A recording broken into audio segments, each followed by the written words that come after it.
Fera Contato, aqui é o professor Jean Brito, de Biologia, para fazer alguns comentários aqui a respeito da prova de Biologia do Enem, em nome de toda a equipe de Biologia do Contato, composta pelos professores Alvenan, Alfredo, China, Ricardo, Paraná e eu, professor Jean. A prova do Enem desse ano seguiu o padrão das últimas provas dos últimos anos, trazendo questões voltadas para um conteúdo atual, contextualizadas, né, todas trazendo um texto, alguma história a respeito de temas atuais, como a gente já havia previsto anteriormente aqui também, gravando no site para vocês, né, temas como transgênicos, DNA, poluição, né, temas voltados para o ambiente, doenças, né, que é um tópico muito comum na prova do Enem, foram temas que caíram também esse ano, né? Destacando algumas questões a respeito de fermentação, né? Uma questão bem interessante a respeito do crescimento da massa do pão, né? Ou de massas fermentadas em geral. Uma questãozinha de botânica, relacionando a reprodução vegetal, ao aumento de variabilidade genética. 3 questões, né, merecem destaque, aí 3 questões voltadas para a doença, né, a leptospirose, doença de Chagas, diabetes, foram questões marcantes também nessa prova desse ano. A prova não fugiu o padrão dos últimos anos, né, como a gente já havia frisado aqui para vocês. É uma prova voltada para o conteúdo moderno, né, contextualizada, com questões que, na nossa opinião, foram questões muito bem elaboradas, todas elas trabalhadas durante todo o ano, né, na sala de aula com o aluno. Nós acreditamos que a prova não vai trazer nenhuma divergência com relação a gabaritos, né, as questões são muito bem claras, né, foi tudo dentro do padrão, né, tudo dentro do esperado para a biologia. Sucesso para todos vocês, um grande abraço, valeu!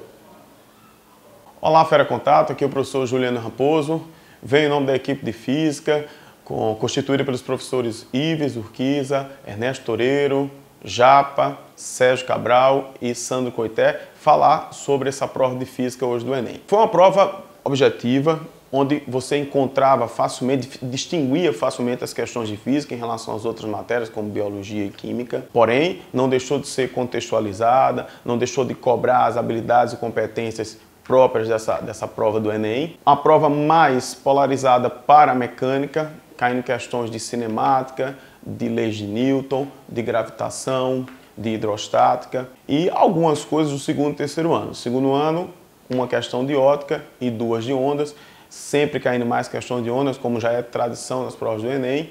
E em eletricidade, como era previsto também, caindo eletrodinâmica, aquela questão dos interruptores em paralelo, sempre abordando essas instalações elétricas, uma situação muito prática, a situação do nosso cotidiano, como é característica da prova do Enem. Gostei da questão da força de atrito, voltando aí para o primeiro ano, falando da diferença do freio com ABS, sem ABS. Tivemos também as tradicionais questões de conservação de energia, muito próprio dessa prova do Enem também. Tivemos aí uma questão que eu achei interessante, muito dentro do nosso contexto atual, né, e do nosso cotidiano, a relação de eficiência entre as lâmpadas incandescentes e as lâmpadas fluorescentes.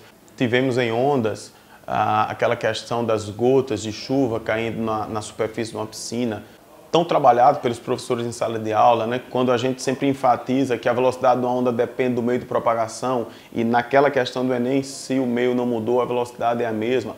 Porém, como a chuva ficou mais fraca, a frequência com que a gota bate na água é menor, o que faz alterar o comprimento de onda, mas a velocidade se mantém constante porque o meio é o mesmo. Enfim, uma prova que não perdeu a sua contextualização, porém com pouca interdisciplinaridade, já que a gente conseguia definir bem as questões de física de forma muito independente. Foi ausente, pelo menos em física, aquelas questões autoexplicativas que a resposta está no próprio texto. Não, todas exigiram um certo conteúdo. Um grande beijo e uma boa prova amanhã para todos. Tchau. Alô, Fera Contato?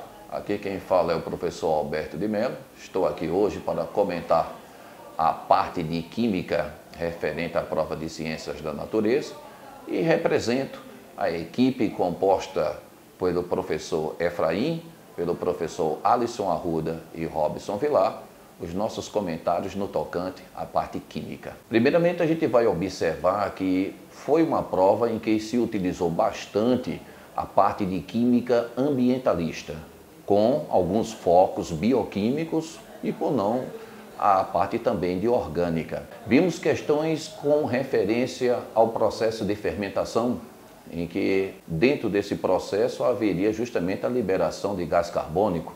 Então era um processo justamente em que o Enem sempre cobra, processo de fermentação, de respiração. Também observamos que dentro da questão houve uma boa distribuição. A gente evidencia uma questão relativa à parte de estequiometria. Podemos também lembrar as questões com ênfase na parte orgânica. As questões de reconhecimento de funções químicas orgânicas. Foram dadas duas estruturas químicas em que você observava que as duas estruturas em comum teriam as mesmas funções. Algo que a gente sempre colocou dentro das nossas revisões, né? Fazendo todas as funções oxigenadas e nitrogenadas. No caso, a gente observou a participação da função cetona, da função química éster. Não devemos esquecer também duas reações em que foi praticamente uma surpresa, mas bem-vinda, porque o nosso aluno estava preparado. A questão relativa à hidrólise de um éster. Ele colocou o benzoato de etila e pedia justamente os reagentes participantes dessa reação química. Era só lembrar da hidrólise de um éster, então que a gente teria o quê? Um ácido carboxílico e um álcool. Foi uma questão com referência a esse tipo de reação química. Também ele enfatizou um gráfico, né, em que esse gráfico partia de um processo de halogenação a um hidrocarboneto aromático. Isso aí refere-se às reações químicas em que a gente estudou, as reações tanto de adição quanto as reações de substituição. Para quem lembra, ele colocou um composto intermediário, que foi no caso um carbocátion, e formou-se dois produtos. Mas se você prestou atenção, quando você tem uma reação de adição, você diminui o número de ligações insaturadas. E quando você faz a reação de substituição, você só faz a permuta pelo elemento hidrogênio.